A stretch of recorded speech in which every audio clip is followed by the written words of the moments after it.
1992年喺日本，一宗極度殘忍嘅滅門慘案爆出，搞到全日本民眾群情洶湧，唔理兇手係唔係未成年，一致要求法院判佢死刑，因為佢嘅惡行已經踩穿晒做人嘅底線。喺呢單滅門案發生之前，呢個19歲嘅人故意揸車撞人，仲對呢戶人家年僅15歲嘅女兒施暴侵犯。之後佢又偷偷查到對方屋企地址，再喺少女眼前接二連三殺死佢4位至親。期間仲不斷對個女仔繼續侮辱同傷害，但最令人費解又憤怒嘅係，當地法院雖然已經判咗呢名兇手死刑，不過死刑一直冇執行，直到而家佢仲好好地喺監獄入邊活住。1992年3月6號朝早9點10分，日本千葉縣市川市葛南警察署恒德派出所突然收到一通報警電話，來電者自稱係某間雜誌社員工，話佢哋社長今日一直冇返工，以前基本上冇試過咁嘅情況，大家都好擔心社長，請警方去社長屋企睇下究竟發生咩事。警員收到消息之後，即刻趕去位於市川市恆二丁目5番1號 C 座804室嘅社長單位，啱啱到門口就聽到屋入邊傳出男人激動嘅大嗌聲，仲鬧住臭女人，你想死啊！一聽到呢把聲，再加埋雜誌社員工提供嘅資料，警方即時判斷情況唔對路，但事發太突然，手頭冇準備開門工具。為咗唔好打草驚蛇，警員先去隔籬鄰居嘅陽台，沿住外牆爬入804室嘅陽台。點知啱啱入到陽台，客廳嘅一幕即刻令佢哋呆咗。只見客廳地板滿地血跡，空氣入邊瀰漫住刺鼻嘅血腥味。房間中央有4個人歪喺地上，其中一個係年紀好細嘅女童，仲未完全失去意識，身體微微抽搐，似乎仲喺度掙扎求生。唔遠處有個身形高大嘅男子，正死實實捉住另一個少女個頭，猛力撞向牆面，另一隻手仲握住一把掛住鮮血嘅菜刀，眼神兇狠到極，好似下一秒就會揮刀落去。見勢唔啱，警察即刻帶入制止個男子，嚇到佢即時鬆手，把刀啪一聲跌落地。警員捉住時機衝前將男子制服，被佢捉住嘅少女先至避過一劫。但係同一時間，持刀男子突然變得極度惶恐，一路後退，一路大叫：警察先生，你哋捉錯人啦！我朝早嚟揾女朋友，入到門就見到滿地血同屍體，我拎刀只係為咗自保咋，人真係唔係我殺噶。警方對呢番辯解一啲都唔信，更加傾向相信親眼所見。地上有4具屍體，唯一嘅幸存者仲喺度被襲擊，最有可能嘅兇手就係眼前呢個男人。可惜嘅係，當警員制服男子，準備將仲有微弱抽搐嘅小女孩送院搶救時，先發現佢已經冇咗呼吸，最終不幸身亡。警方之後安撫仍然驚到震嘅唯一幸存少女，等佢情緒稍為平復，先聽到佢戰陣嘅聲音講出整件事嘅真相。呢個少女叫柳澤翼，年僅15歲。現場4名死者分別係佢83歲嘅盧馬柳澤順子、36歲嘅媽媽柳澤照野、42歲嘅爸爸柳澤公義，同埋年僅4歲嘅妹妹柳澤裕海。而個個手持兇器嘅男子名叫關光彥，得19歲。造成呢場慘劇嘅正正就係佢。柳澤翼話：一切要由3個禮拜前嘅2月12號講起，所有嘢都源於一次車禍。當晚大約10點，柳澤翼踩單車去便利店買鉛筆芯，經過一個路口嘅時候，被一架突然衝出嚟嘅豐田車撞到，個司機就係關光彥，亦都係之後殺死佢4位家人嘅嗰個人。當時關光彥見撞到人，即刻落車，表現得好緊張咁關心佢嘅傷勢，睇落好似對意外充滿愧疚，仲主動提出送佢去醫院檢查，同埋承諾會負責所有費用。作為一個15歲嘅女仔，柳澤翼本身好單純天真，見對方好似好有協議，反而覺得有啲唔好意思，好快就俾佢氹到上車，去咗醫院。喺醫院入邊，關光彥為佢忙上忙落，幫手揾醫生搞包紮，之後又提議送佢翻屋企，因為單車已經撞壞。柳澤翼冇辦法，只好上佢架車，仲報咗自己屋企嘅地址。點知就喺佢以為遇到好心人嘅時候，關光彥突然露出真面目，打咗佢一個措手不及。上車冇幾耐，關光彥突然喺袋入邊鏟出一把匕首，頂住佢嘅頸威嚇，唔想出事就乖乖聽話。柳澤翼本想反抗，但係關光彥睇穿咗佢嘅意圖，即時用刀劃傷佢嘅面同手。柳澤翼嚇到唔敢再掙扎，只好任由佢擺布。之後仲被帶返關光彥嘅寓所，喺度遭到侵犯。事後為咗防止佢報警，關光彥記低咗佢學生證上嘅姓名同住址，仲恐嚇佢：你敢報警，我就對你全家下手。聽到會害到屋企人，呢個15歲嘅女仔即刻慌晒，只好應承佢唔會亂講，先至可以翻屋企。翻到屋企之後，柳澤亦驚關光彥真係會傷害家人，冇敢報警，亦冇同父母講件事，淨係遮掩住身上嘅傷痕，淡淡然話自己遇到交通意外，肇事司機送佢去醫院處理咗，父母冇多疑，淨係安慰佢，叫佢以後小心啲，亦冇打算追究個司機嘅責任。柳澤亦以為件事就此告一段落，點知過咗冇幾耐，到3月1號，關光彥就再度出現。1992年3月1號晚上7點，柳澤亦同媽媽柳澤照夜一齊返到屋企，母女有講有笑，準備度過平靜一晚。但係危險其實已經逼近，亦係改變命運嘅一晚。柳澤亦返房，媽媽入廚房整餸。呢時關光彥突然現身，手持利刃由廚房衝出，一句說話都冇講，直接將刀刺向柳澤照夜，動作狠辣迅速。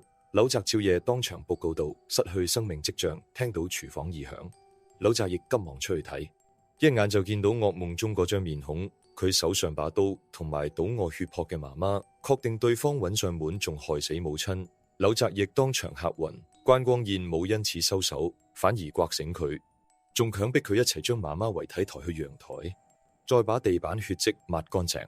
佢呆咗咁逐樣照做，一邊默默流淚，一邊清理母親血跡。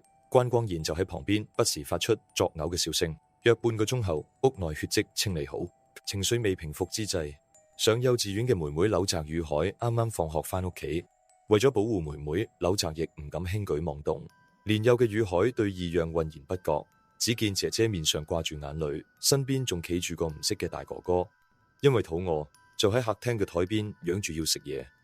為免佢再吵鬧，關光彥命柳澤亦入廚煮飯，佢只好木然照做，煮好咖喱飯，3個人圍住台食咗一餐荒誕嘅晚飯。飯後宇海走入內屋，見到奶奶柳澤順子倒臥地上，其實喺關光彥闖入時，奶奶已經遇害。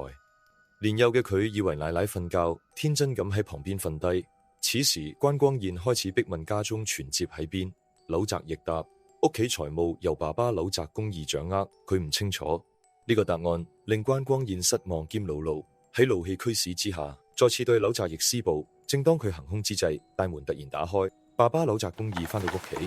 柳澤公義一入門就見到陌生男子正侮辱自己個女，仲未嚟得切應對，關光彥已經閃身抽離，拎起旁邊把刀直插要害。柳澤公義當場倒地不能動彈，為保自己同女兒性命，佢唔敢報警，被逼交出家中僅餘積蓄共130萬日元。區130萬日元對於貪婪嘅關光彥遠遠唔夠，佢仲想要更多。見勢，柳澤公義隻好坦實話，其餘啲錢喺公司。聽罷，關光彥就逼柳澤亦同佢去公司攞錢。到公司後，關光彥留喺車入邊，叫柳澤亦自己上去取款。當時老細已經放工，老細個女獨自嚟公司攞錢同公章，自然引起員工懷疑。面對查問，柳澤亦謊稱父親惹上黑社會，佢係嚟攞錢贖人。員工雖然存疑，最後都冇再追問。到咗呢一步，柳澤亦仍然冇勇氣報警，佢驚一開口，父親同妹妹會再出事。攞到錢之後，柳澤亦返到車上，以為做到呢一步，關光彥就會放過父親同妹妹。點知佢再次向佢伸出罪惡嘅手。返程途中，關光彥將車駛入情人旅館，帶佢入房，先逐本核對存摺結餘，大約3000幾萬日元。其後喺旅館內連續3次侮辱佢，等到再離開旅館，已經係3月6號清晨。然而佢並冇收手，等緊柳澤亦嘅係更殘酷打擊。兩人返到屋企，柳澤亦驚見爸爸已遇害，倒臥客廳地板，奶奶同媽媽遺體亦被由內屋同陽台移到客廳地上。面對佢質問，關光彥毫不掩飾，承認中途曾偷偷折返，嗰陣殺咗柳澤公義。呢位絕望嘅父親因為驚兩個女受傷害，唯有勉強配合，點知退讓都換唔到生路。呢刻柳澤亦徹底崩潰，仍然無力反抗，只係本能發出撕心裂肺嘅喊聲。呢把聲嚇醒瞓緊覺嘅妹妹宇海，佢揉住眼走出房，見到爸爸倒臥血泊，即時大哭。關光彥驚聲浪太大，引人注意，隨即舉刀刺向宇海，刀尖刺入腹部，小女孩啼哭漸弱，生命快速流逝。眼白白見妹妹喺面前被殘害，柳澤亦終於怒極，衝上前咬住關光彥手臂做最後反抗，佢轉身大罵，亦準備連佢一齊除埋。千鈞一髮之際，警方及時趕到，由陽台破窗而入將其制服。呢宗滅門案唯一幸存者終於獲救。柳澤逸嘅供述令警方震驚，案件輪廓逐步清晰。呢唔只係偶發暴力，而係蓄謀多日嘅殘忍滅門過程。兇手不單止殺害一家四口，期間仲多次侮辱年僅15歲嘅少女。然而面對血淋淋嘅事實，關光彥一直拒絕交代動機，冇半點愧疚，亦冇打算解釋。為還原全貌，警方全面調查關光彥，試圖揾出呢個19歲青年點樣一步步走向失控深淵。佢同柳澤一家之間有冇更深關聯？又係乜嘢成長經歷鑄成佢冷酷暴戾嘅本性？接住落嚟嘅調查將揭開悲劇背後更難以置信嘅真相。警方調查顯示，關光彥1972年出生，案發時19歲，原本都有個不俗家庭，外公係連鎖鰻魚店老闆，家境殷實。隨住愛年事漸高，身體轉差，無力繼續打理公司。佢只有一個女，即係關光彥嘅媽媽，本想由女接班，但當時日本女性接手家族企業並不常見，家族內反對聲音唔少。外公最終將公司交俾女婿管理，將原本屬於女兒嘅事業轉到女婿手上。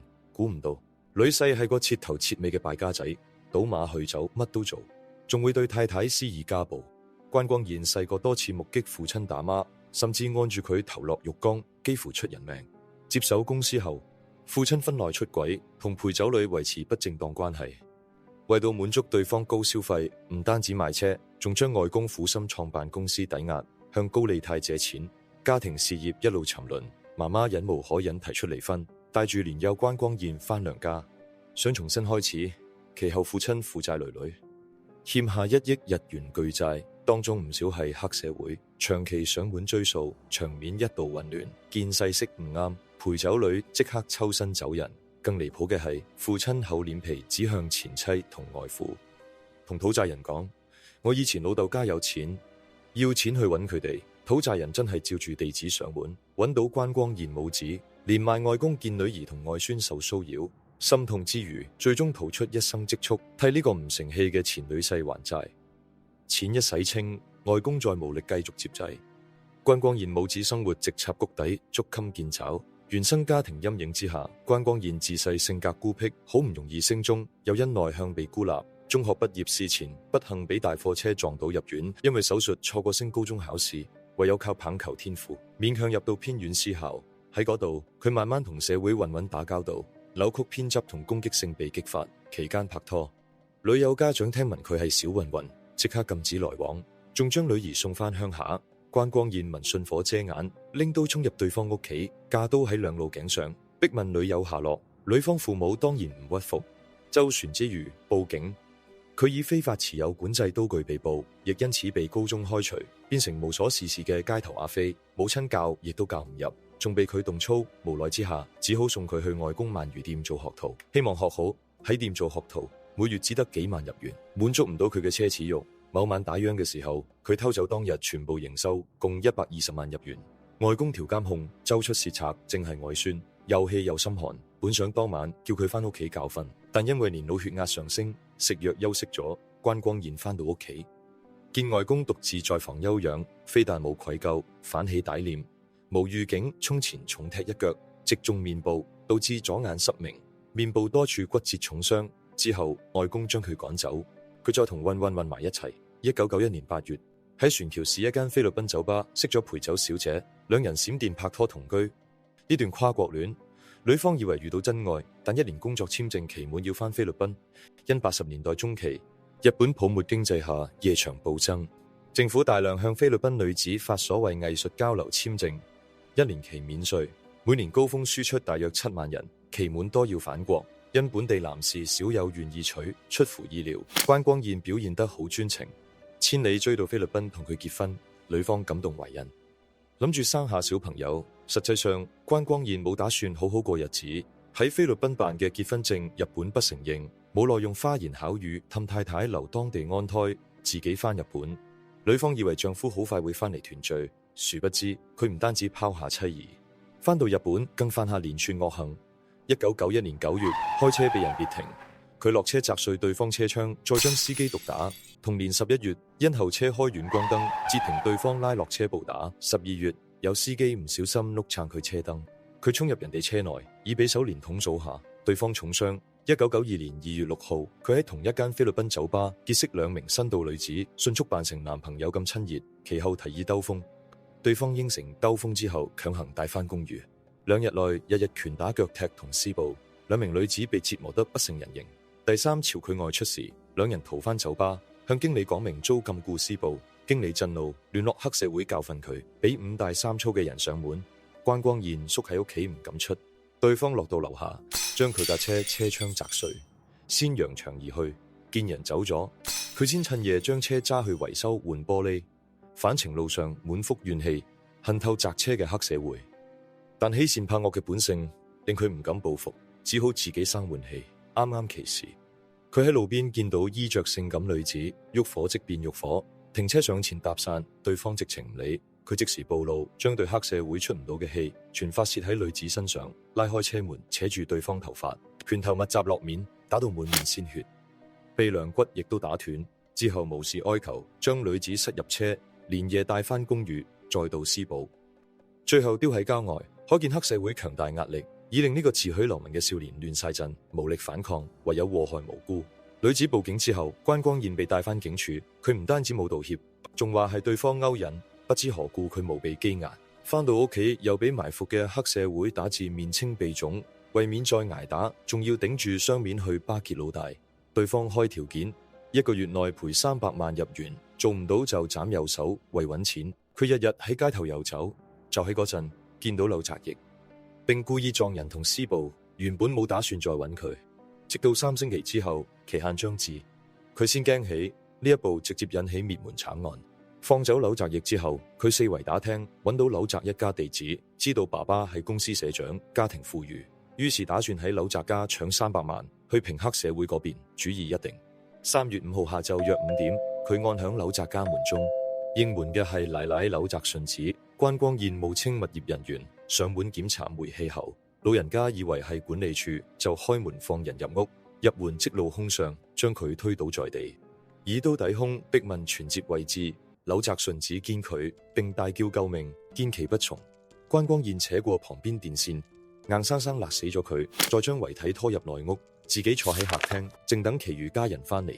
其後再殘忍殺害餘下3人。可憐柳澤一家明明冇做錯任何事，到死都唔知道兇手曾經傷害過自己嘅女，只以為佢係黑社會，就咁稀里糊塗被害。真相大白之後，呢宗滅門慘案同兇手所作所為震撼全日本，民眾紛紛譴責，指佢連畜生都不如，係披住人皮嘅惡魔，要求法院嚴懲。面對民意，關光彥絲毫不慌，因為佢只有19歲。日本法律20歲先算成年，屬未成年人，被判死刑機會微乎其微。由於案件性質極其惡劣，經過2年審理，千葉縣地方法院喺1994年8月8號庭審上，順應民意判處關光彥死刑。佢當庭表示不服，提起上訴，但因助證據確鑿，多次被駁回，仍需面臨死刑。可惜唔知乜原因，死刑一直未執行，直到2017年，佢先至被處以絞刑。嗰年佢44歲。至於唯一幸存者柳澤翼，案發後赴美接受心理治療，其後結婚定居芬蘭。呢宗案件亦都算告一段落。多謝大家追完今期案件，大家可以喺評論區一齊傾下偈海。我係 Leo 啊，得閒記得 follow 我個頻道，下次見。